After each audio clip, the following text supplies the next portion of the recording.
Hello दोस्तों, technical पूर channel में आपका स्वागत है। आज हम पढ़ने वाले हैं एनालॉग एंड डिजिटल कम्युनिकेशन का पार्ट 5 वीडियो। इसमें हम 101 से 125 तक क्वेश्चन को कवर करेंगे। ये क्वेश्चन हमने आपसे पिछली वीडियो में पूछा था। यदि कोई रिसीवर डेड है तो एक संभावित फॉल्ट नहीं है। Option A faulty aerial, option B faulty loudspeaker, option C faulty gang capacitor, option D faulty IF amplifier.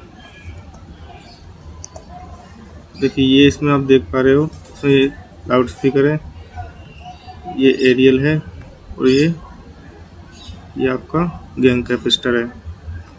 तो उसमें पूछा गया कौन सा फॉल्ट नहीं है। तो उसमें लाउड स्पीकर बहुत कम फॉल्टी होता है, और होता भी है तो ये ओपन हो जाती है इसकी कोइल।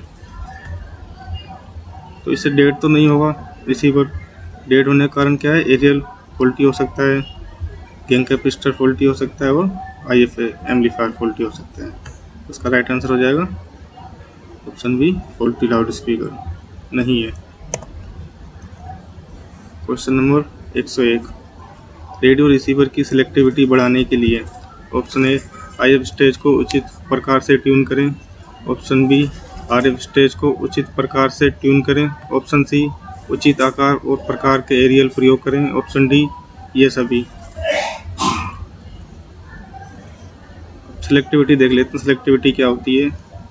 रेडियो रिसीवर में की वह योग्यता जिसके कारण वह एरियल से प्राप्त होने वाली रेडियो फ्रिक्वेंसी में से ऐच्छिक फ्रिक्वेंसी छांटकर अन्य सभी फ्रिक्वेंसी को दबा दे, उसकी सिलेक्टिविटी कहलाती है। रेडियो रिसीवर की सिलेक्टिविटी उसके रेजोनेंस सर्किट के वक्र की शार्पनेस पर निर्भर करती है। सिलेक्टिविटी को आमतौर पर डेसिबल में अनुपात के रूप में मापा जाता है। सुपर हेटेरोडाइन रिसीवर की सिलेक्टिविटी सबसे अच्छी होती है। तो सिलेक्टिविटी समझ गए। अब देखते हैं। तो इसके लिए IF स्टेज भी उचित होना चाहिए, RF स्टेज को भी उचित ट्यून होना चाहिए और उचित प्रकार का एरियल प्रयोग किया जाना चाहिए। तो इसका राइट आंसर हो जाएगा ऑप्शन डी ये सभी। पहले क्वेश्चन देखते हैं। क्वेश्चन नंबर 102, यदि डायल के हाई फ्रिक्वेंसी बैंड के लिए ब्रॉडकास्टिंग सेंटर का रिसीविंग दुर्लभ है। इसमें रिसीविंग की बात की है। ऑप्शन ए ऑसिलेटर कोइल के अलाइनमेंट में, ऑप्शन बी एंटीना कोइल के अलाइनमेंट में फॉल्ट है, ऑप्शन सी एंटीना कोइल के फेराइड क्रोडो की पोजीशन में फॉल्ट है, ऑप्शन डी इनमें से कोई नहीं। तो देखिए, ये आप देख पा रहे हो, ये इसको डायल बोलते हैं, जिसपे रेड लाइन की लाइन आती थी। इससे हम ट्यून करते हैं, उस पर दिखाता है कि कौन सी फ्रिक्वेंसी पे ट्यून किया गया है। ये आपकी फेराइड कोल है। इसमें जो आप ये मेटल देख पा रहे हो ब्लैक वाला, ये फेराइड है। तो रिसीविंग करते हैं तो सबसे पहले कहाँ आती है? एरियल पे आती है वेव, फिर आपकी फेराइड क्रोड पर। तो एरियल तो बहुत कम फॉल्ट होते हैं, एरियल में तो होते नहीं है। तो इसमें फॉल्ट कहाँ होगा? एंटीना कोइल की फेराइड क्रोडो की पोजीशन। अगर इनकी पोजीशन बदल जाती है तो इनका अलाइनमेंट खराब हो जाता है। इसका राइट आंसर हो जाएगा ऑप्शन सी एंटीना कोइल की फेराइड क्रोडो की पोजीशन में। क्वेश्चन नंबर 103, मेन सप्लाई से चलने वाला रेडियो रिसीवर में अत्यधिक हमिंग साउंड आने का कारण है। Option A filter capacitor short circuit हो गया है, option B rectifier diode short circuit हो गया है, option C filter capacitor open circuit हो गया है, option D loud speaker faulty हो गया है। तो इसमें से फिल्टर कैपेसिटर ओपन हो गया है। तो फिल्टर कैपेसिटर कहाँ लगा हुआ है? ये रहा आपका फिल्टर कैपेसिटर, आउटपुट से जस्ट पहले। तो रेक्टिफायर से तो कोई मतलब ही नहीं। रेक्टिफायर डायोड अगर फॉल्ट हो जाएगा शॉर्ट सर्किट, तो आपका आउटपुट में कुछ मिलेगा ही नहीं। तो फिल्टर कैपेसिटर शॉर्ट सर्किट हो गया है। शॉर्ट सर्किट हो जाएगा तो भी आउटपुट में कुछ साउंड नहीं मिलेगा। उसमें कहा गया है हमिंग, साउंड के साथ हमिंग आ रही है, तो मतलब कैपेसिटर शॉर्ट सर्किट तो नहीं हुआ। लाउड स्पीकर फॉल्टी है और आवाज़ आ रही है, तो लाउड स्पीकर तो फॉल्टी नहीं है। तो इसमें कैपेसिटर ओपन हो जाता है, फिल्टर कैपेसिटर ओपन हो जाता है, तो आपकी आउटपुट में हमिंग साउंड आने लगती है। और जब हम मेन से चलाते हैं तो मेन में AC के अंश भी आ जाते हैं, जिसके कारण हमिंग उत्पन्न होती है। डीसी में कम हमिंग उत्पन्न होती है। अगला क्वेश्चन देखते हैं, क्वेश्चन नंबर 104। यदि पूर्ण मीडियम वेव बैंड पर केवल एक ही स्टेशन सुनाई देता है तो फॉल्ट है। ऑप्शन ए ऑसिलेटर स्टेज में, ऑप्शन बी एंटीना कोइल में, ऑप्शन सी आरएफ स्टेज में, ऑप्शन डी गेन कैपेसिटर में। तो ये देखिए ब्लॉक डायग्राम है सुपर हेटेरोन रेडियो रिसीवर का। इसमें यदि पूर्ण मीडियम वेव, इसमें क्या है, मीडियम वेव पर ट्यून किया गया है, मीडियम वेव पर ट्यून किया गया स्टेशन को केवल एक ही स्टेशन सुनाई देता है। एक ही स्टेशन सुनाई दे रहा है, इसका मतलब आपका एंटीना सही है, आरएफ स्टेज भी ठीक काम कर रही है और आपका एंटीना कोइल भी ठीक है, आरएफ स्टेज भी ठीक काम कर रही है, कैपेसिटर भी ट्यून कर रहा है, तभी हमें आउटपुट में स्टेशन सुनाई दे रहा है। तो इसमें फॉल्ट होता है ऑसिलेटर स्टेज में, क्योंकि ऑसिलेटर स्टेज फ्रिक्वेंसी जनरेट नहीं कर पा रही जितनी रिक्वायर्ड है, एक ही प्रकार की फ्रिक्वेंसी जनरेट कर रही है, तो हमें एक ही प्रकार का स्टेशन सुनाई दे रहा है। तो फॉल्ट है आपका ऑसिलेटर स्टेज में, ऑप्शन ए। अगला क्वेश्चन देखते हैं, क्वेश्चन नंबर 105। किसी ब्रॉडकास्टिंग सेंटर के रिसीवर में उपलब्ध फेडिंग का अर्थ क्या है। तो फेडिंग समझ लेते हैं। फेडिंग होता है शॉर्ट वेव 3 मेगाहर्ट्ज से 30 मेगाहर्ट्ज। रिसीवर में यह फॉल्ट पाया जाता है कि रिसीवर के एरियल से प्राप्त होने वाले आरएफ वोल्टेज और पावर का मान प्रति क्षण बदलता रहता है, जिसके कारण आरएफ ऑडियो का मान भी बदलता रहता है। इस फॉल्ट का कारण है कि शॉर्ट वेव ट्रांसमिशन के एरियल से चलकर आकाश में जाती है और वहाँ आयनमंडल से परिवर्तित होकर रिसीवर एरियल पर आती है। इस फॉल्ट को दूर करने के लिए एबीसी ऑटोमेटिक वॉल्यूम कंट्रोल या AGC automatic gain control biasing circuit लगाया जाता है। ये आपका ऑटोमेटिक वॉल्यूम कंट्रोल सर्किट है। इसमें एक डायोड होता है, एक आईएफटी होता है, ये कुछ फिल्टर होते हैं और यहाँ से आउटपुट मिलती है। तो अब ऑप्शन देखते हैं, ट्यून की गई रेडियो स्टेशन को बार बार खिसक जाना, ट्यून किए गए स्टेशन की साउंड की प्रबलता में परिवर्तन होना। इसका राइट आंसर हो जाएगा ये, ट्यून किए गए स्टेशन की साउंड में प्रबलता में परिवर्तन होना। नॉइस का तो कोई इफेक्ट ही नहीं है, अलग ही कॉन्सेप्ट है, सब राम भी अलग ही है। उसका राइट आंसर हो जाएगा B. Question number 106। Radio receiver में मोटर बोटिंग फॉल्ट का कारण है। अब मोटर बोटिंग क्या होता है वो देख लेते हैं पहले। मोटर बोटिंग एक प्रकार की कम frequency parameter oscillator output voltage की अनवांटेड साइकिल वेरिएशन है, जो कभी कभी ऑडियो और रेडियो उपकरण में होती है और अक्सर एक निष्क्रिय मोटर बोट इंजन के समान ध्वनि के रूप में प्रकट होती है, जैसे पुट पुट की आवाज़ आती है स्पीकर या एयरफोन में से आउटपुट में। तो ऑप्शन देखते हैं, ट्रांजिस्टर की वाइसिंग उचित ना होना, दुर्लभ बैटरी होना, आईएफ स्टेज की डीकपलिंग कैपेसिटर का ओपन होना, ये सभी कारण होते हैं किसका, मोटर बोटिंग का। ट्रांजिस्टर की वाइसिंग भी उचित ना होना भी, और दुर्लभ बैटरी और आईएफ की कैपेसिटर का ओपन होना। अगला क्वेश्चन देखते हैं, क्वेश्चन नंबर 107। रेडियो रिसीवर में ऑसिलेटर फ्रिक्वेंसी को सिग्नल फ्रिक्वेंसी की अपेक्षा अधिक रखा जाता है, जिससे कि option A high frequency ratio प्राप्त किया जा सके, option B low frequency ratio, option C सूक्ष्म रेशियो, ऑप्शन डी ये सभी। तो देखिए आईएफ ऑसिलेटर फ्रिक्वेंसी को सिग्नल फ्रिक्वेंसी की अपेक्षा अधिक रखा जाता है। तो ये फॉर्मूले से हम समझ सकते हैं ऑसिलेटर फ्रिक्वेंसी सिग्नल फ्रिक्वेंसी से अधिक है। रेडियो फ्रिक्वेंसी में लो ट्यूनिंग रेशियो रखा जाता है ताकि विभिन्न प्रकार की आरएफ फ्रिक्वेंसी को आसानी से ट्यून किया जा सके। तो इसका राइट आंसर हो जाएगा ऑप्शन बी, लो ट्यूनिंग रेशियो रखा जाता है रेडियो रिसीवर में। Question number 108। क्या होगा यदि गैंग कैपेसिटर का ग्राउंड टर्मिनल ओपन सर्किट हो जाए। ये रहा आपका गैंग कैपेसिटर बोलो ट्यून सर्किट, इसका अगर ग्राउंड पॉइंट ये वाला ओपन हो जाए तो क्या होगा, किसी भी स्टेशन की रिसीविंग नहीं होगी, सभी प्रकार के रिसीविंग सामान्य होंगे गेन कैपेसिटर की पॉइंट को पूरा घुमाने पर भी केवल एक ही स्टेशन रिसीव होगा, केवल हाई फ्रिक्वेंसी स्टेशन की रिसीविंग होगी। तो इसमें क्या होगा, अगर ये वाला ट्यूनिंग सर्किट ही ओपन हो जाता है तो आपका किसी भी प्रकार का स्टेशन सुनाई नहीं देगा, क्योंकि यहाँ से वेव आगे ही नहीं जा पाएगी, ट्यूनिंग सर्किट ट्यून ही नहीं कर पाएगा। तो इसका राइट आंसर हो जाएगा ऑप्शन ए, किसी प्रकार का रिसीवर सुनाई नहीं देगा। अगले क्वेश्चन देखते हैं।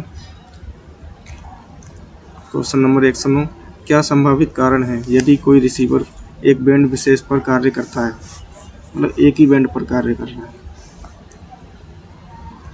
बैंड क्या होता है देख लेते हैं।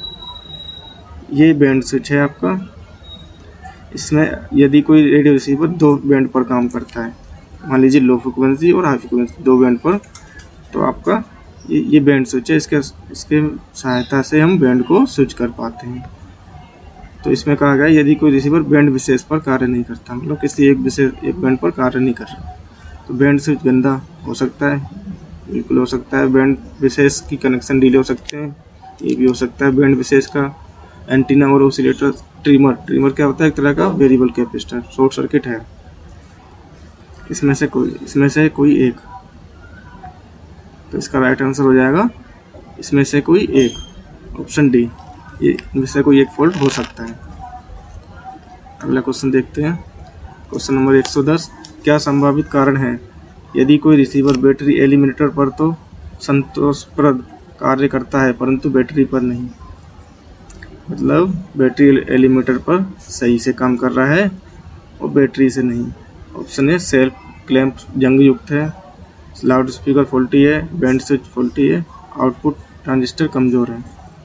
तो देखिए लाउड स्पीकर तो उठाई दो, लाउड स्पीकर तो है नहीं इसमें, क्योंकि आउटपुट तो सुनाई दे रहा है।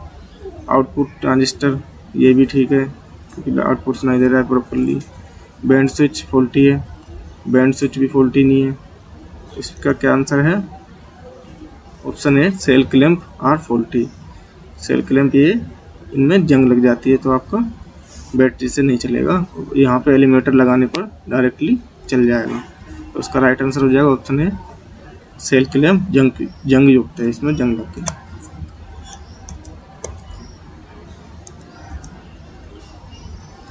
क्वेश्चन नंबर 112, कहाँ है, एनालॉग सिग्नल को एक समान समय अंतराल वाले क्रमिक सैंपल में परिवर्तित करने की प्रक्रिया कहलाती है। एनालॉग सिग्नल को एक समान समय अंतराल में सैंपल, तो देखते हैं, ये देखिए ये आपका सैंपल है, इसको सैंपल कहते हैं, और ये इसके बीचों का सैंपल के बीच का समय है टीएस।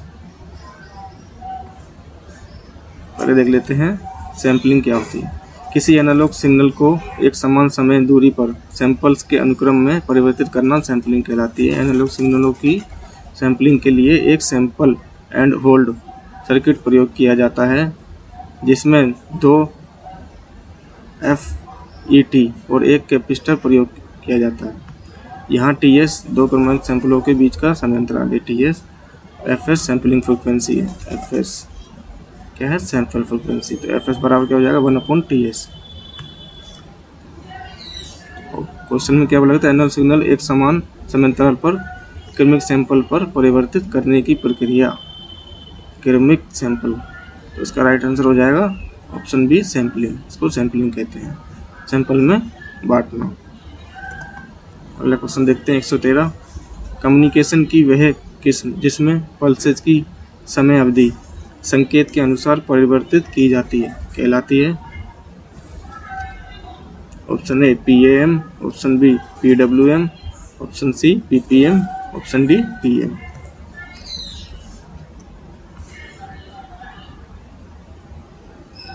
PWM को समझ लेते हैं पहले, पल्स विद मॉड्यूलेशन। इसे पल्स ड्यूरेशन मॉड्यूलेशन यानी PDM या पल्स लेंथ मॉड्यूलेशन PLM भी कहा जाता है। PWM में पल्स की चौड़ाई को मॉड्यूलेटिंग सिग्नल के तात्कालिक मान के अनुसार बदल दिया जाता है, जिससे एम्पलीट्यूड स्थिर रहता है। इसमें क्या है, देखिए एम्पलीट्यूड स्थिर है और ये समय के अंतराल इसका सिग्नल को चेंज किया जा रहा है। तो इसका राइट आंसर हो जाएगा option B, pulse width modulation. अगला क्वेश्चन देखते हैं, क्वेश्चन नंबर 114। वायुयान की गति मापने के लिए किस प्रकार का रडार प्रयोग किया जाता है? Option A CW Doppler radar, option B pulse radar, option C search radar, option D tracking radar. तो इन रडार के बारे में पढ़ लेते हैं थोड़ा सा। कंटिन्यूअस वेव रडार यानी CW रडार, इसका उपयोग वाहनों की गति या हवा की गति को जानने के लिए किया जाता है। और पल्स रडार, इसका उपयोग विमान के नाविक एयरक्राफ्ट नेविगेटर की गति नापने के लिए किया जाता है। सर्च रडार क्या होता है? रडार खोजो, इसका उपयोग विभिन्न तरीकों से टारगेट की पोजीशन जानने के लिए किया जाता है। ट्रैकिंग रडार होता है, इसका उपयोग टारगेट की पोजीशन प्राप्त करने के बाद टारगेट की गति को ट्रैक करने के लिए किया जाता है। तो इसमें क्या पूछा गया? एयरक्राफ्ट। तो इसका राइट आंसर हो जाएगा पल्स रडार। अगला क्वेश्चन देखते हैं, क्वेश्चन नंबर 115। CW रडार सतत साइन वेव ट्रांसमिट करता है, ना कि पल्सेस। CW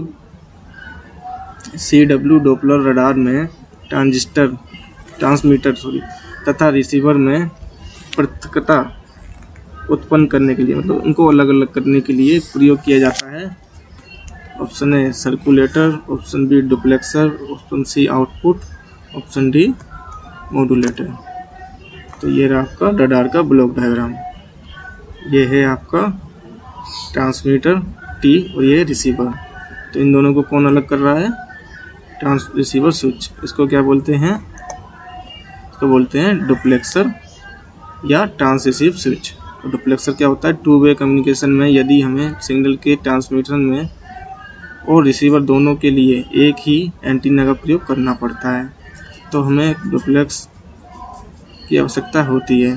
डुप्लेक्स एक माइक्रोवेव स्विच है जो सिग्नल के ट्रांसमिशन के लिए एंटीना और ट्रांसमीटर के सेक्शन से जोड़ता है। इसलिए ट्रांसमिशन के समय रडार सिग्नल प्राप्त नहीं कर पा सकता। इस तरह डुप्लेक्सर ट्रांसमीटर और रिसीवर दोनों वर्गों को अलग करता है। ये यहाँ लगा होता है, यहाँ एंटीना होता है, ये एंटीना है, एंटीना से पहले। तो इसका राइट आंसर हो जाएगा डुप्लेक्सर, ऑप्शन बी। अगला क्वेश्चन 116। रडार में एक ही एंटीना ट्रांसमिट और रिसीविंग हेतु प्रयोग किया जाता है, जिसमें दो स्विच TR और ATR नामक होते हैं। TR ATR क्या होते हैं देखते हैं। ये है आपका पूरा ट्रांसरिसीव स्विच या डुप्लेक्सर। तो इसमें ATR ये रहा और TR ये रहा। और ATR TR क्या होता है? TR का मतलब है ट्रांसरिसीव स्विच और ATR का मतलब है एंटी ट्रांसमिट रिसीविंग स्विच। ये दोनों कहाँ होते हैं? डुप्लेक्सर में। इसका राइट आंसर हो जाएगा ऑप्शन ए डुप्लेक्सर। अगला क्वेश्चन है क्वेश्चन नंबर 117। किस प्रकार के मॉड्यूलेशन में 90 अंश फेस डिफरेंस कैरियर होता है? 90 डिग्री पर फेस डिफरेंस हो रहा है। Option A phase shift keying, option B quadrature phase shift keying, option C delta phase shift keying, option D pulse code modulation. तो ये देखिए, ये आपका है क्वाड्रेचर फेस शिफ्ट कीइंग। इसका ये ब्लॉक डायग्राम वेव का। ये देखिए, यहाँ से वेव चल के आ रही है, यहाँ ये वेव पूरी हो गई यहाँ पे, और ये फिर आपका 90 डिग्री का फेस अंतर आ गया, फेस अंतर। फिर यहाँ से फिर शुरू हुआ, फिर यहाँ पर फिर 90 डिग्री का, फिर यहाँ पर। तो उसको क्वाड्रेचर को देख लेते हैं। 2 बिट्स 01 00 01 10 या 11 के 4 पॉसिबल कॉम्बिनेशन के लिए 90 डिग्री के फेस डिफरेंस के साथ 4 कैरियर फेस ऑफसेट हैं। किसमें? QPSK में, क्वाड्रेचर फेस शिफ्ट की में। फेस शिफ्ट की क्या होता है? इनमें 2 फेसों के बीच 180 का फेस डिफरेंस होता है। तो हमसे क्या पूछा गया था? 90 डिग्री फेस डिफरेंस किस में होता है? तो आपका option B quadrature phase shift की में। ये आप देख सकते हो किस तरह फेस डिफरेंस आ रहा है। अगला क्वेश्चन, क्वेश्चन नंबर 118। FDMA का पूर्ण रूप क्या है? इसका आंसर आपको पता होना चाहिए, सिंपल क्वेश्चन है। Frequency division multiple access, option D. अगला क्वेश्चन नंबर 119, MTI रडार का उपयोग सचल लक्ष्यों यानी टारगेट की पहचान करने और उनकी गति ज्ञात करने के लिए किया जाता है। MTI रडार किस प्रभाव पर आधारित है? ऑप्शन ए डुप्लेक्स प्रभाव, ऑप्शन बी ट्रैकिंग प्रभाव, ऑप्शन सी डॉपलर प्रभाव, ऑप्शन डी पीजोइलेक्ट्रिक प्रभाव। तो ये देखिए, ये है आपका रडार एंटीना, यहाँ से वेव निकल रही हैं, ये टारगेट पर जा रही है, टारगेट से ई को वापस आ रही है एंटीना पर। तो MTI रडार क्या होता है? MTI रडार स्थिर ऑब्जेक्ट से गैर स्थिर ऑब्जेक्ट या टारगेट को अलग करने के लिए डॉपलर प्रभाव के सिद्धांत का उपयोग करता है। इसका Doppler effect.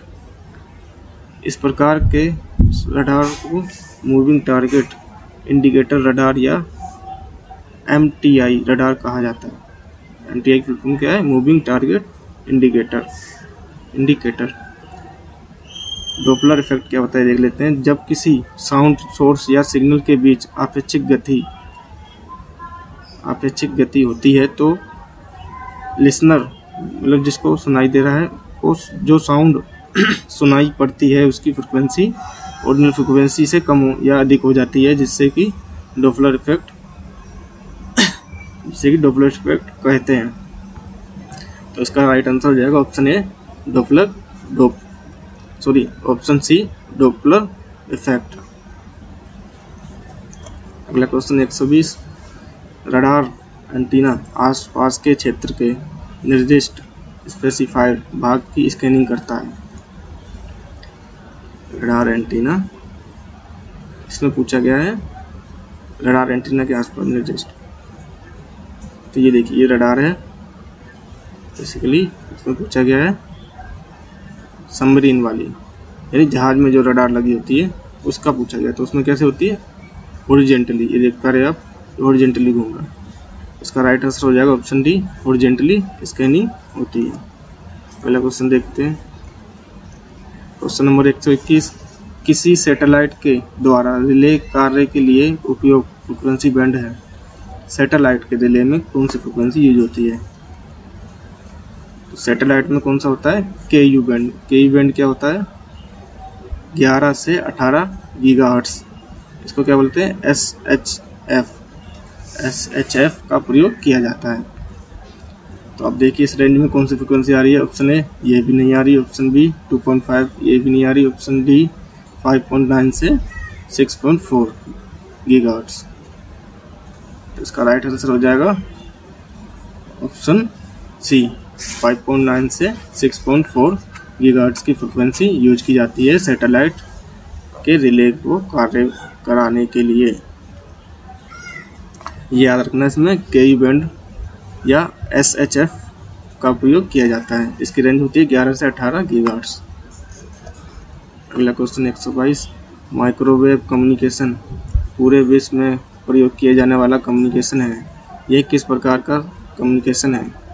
Option A RF, option B visual line, option C satellite, option D broadcasting. तो देखिए अब माइक्रोवेव समझ लेते हैं। माइक्रोवेव क्या है? इलेक्ट्रोमैग्नेटिक वेव या रेडियो वेव या कैरियर वेव की रेंज 20 किलोहर्ट्ज से 3 × 10⁶ मेगाहर्ट्ज होती है। इस विशाल रेंज को विशेषताओं और उपभोक्ताओं के आधार पर 8 फ्रिक्वेंसी बैंड में बांटा गया है। कौन कौन से बैंड हैं? BLF, LF, MF, HF, BHF, UHF, SHF और EHF। अगर इनकी फ्रिक्वेंसी जाननी है तो हमने पिछली वीडियो में हमें बता चुके हैं, ये वीडियो देख सकते हो। SHF फ्रिक्वेंसी बैंड की वेवलेंथ 10 सेंटीमीटर रेंज में होती है, जो कि बहुत छोटी है और इसलिए यह वेव माइक्रोवेव कहलाती है। माइक्रोवेव को सीधे वेव के रूप में अर्थात दृश्य रेखा यानी विजुअल लाइन में प्रोपेगेट किया जा सकता है। तो इसका राइट आंसर हो जाएगा option B visual line. Microwave communication कैसे होता है? विजुअल लाइन पर। अगला क्वेश्चन 123, रडार का एंटीना एक पूर्व निर्धारित स्कैनिंग मोड में अपने चारों ओर घूमता है। पल्स रडार में सामान्यतः किस प्रकार का एंटीना प्रयोग किया जाता है? पल्स रडार यानी रडार में कौन सा एंटीना प्रयोग किया जाता है? तो देखिए आपके चारों प्रकार के एंटीना आ गए। ये आगे उठा एंटीना, ये रहा। ये आगे उठा एंटीना का उपयोग कहाँ जाता है? टीवी रिसीवर में। ये पहले देखा होगा आपने, पहले टीवीओ में लगा होता था। नंबर 2 क्या है? Parabolic antenna. ये आपका कहाँ यूज कर जाता है? सैटेलाइट में। अगला दे रखा है टेलीस्कोप एंटीना। टेलीस्कोप ये रहा, ये रेडियो रिसीवर में उपयोग किया जाता है। अगला है शंक्वाकार यानी कोन एंटीना। ये कोन एंटीना आपका बड़े बड़े रेल में या मेट्रो में उपयोग किया जाता है सिग्नल ट्रांसमिट और रिसीविंग के लिए। ये देखिए इस प्रकार का मेट्रो के ऊपर लगा होता है। तो इसका राइट आंसर हो जाएगा रडार में कौन सा उपयोग किया जाता है? Parabolic antenna. पहला क्वेश्चन देखते हैं।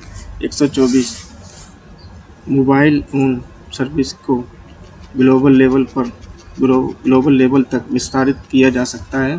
ऑप्शन ए उच्च गति संचार के द्वारा, ऑप्शन बी अधिक आधार स्टेशन के द्वारा, ऑप्शन सी सैटेलाइट के द्वारा, ऑप्शन डी उच्च शक्ति रिले सर्किट के द्वारा। तो ऑप्शन डी तो है ही नहीं, ऑप्शन बी भी नहीं है, गति से हाई स्पीड से कोई मतलब नहीं है।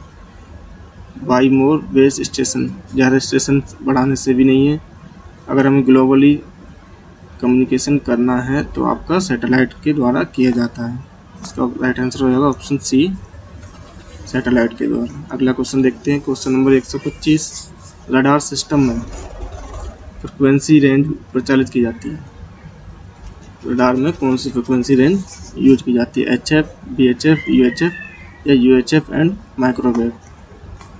तो रडार की फ्रिक्वेंसी यूज की जाती है आपकी UHF एंड माइक्रोवेव। UHF कितनी होती है? 300 मेगाहर्ट्ज से 3000 मेगाहर्ट्ज। और SHF कितनी होती है? 3 गीगाहर्ट्ज से 18 गीगाहर्ट्ज। इससे पहले हमने देखा था कि रडार में कितनी फ्रिक्वेंसी यूज होती है? 11 से 18 गीगाहर्ट्ज। तो ये देखिए 11 से 18 है ना। रडार माइक्रोवेव अर्थात 1 गीगाहर्ट्ज से 10 गीगाहर्ट्ज फ्रिक्वेंसी वेव प्रयोग की जाती है। ये इस रेंज में इसका प्रयोग किया जाता है। अगर रिले का पूछ लेता तो कितना था? 11 से 18 गीगाहर्ट्ज पर। उसमें रडार में पूछा गया है तो आपका UHF और माइक्रोवेव में यूज की जाती है। इस क्वेश्चन का आंसर आपको डिस्क्रिप्शन में बताना है।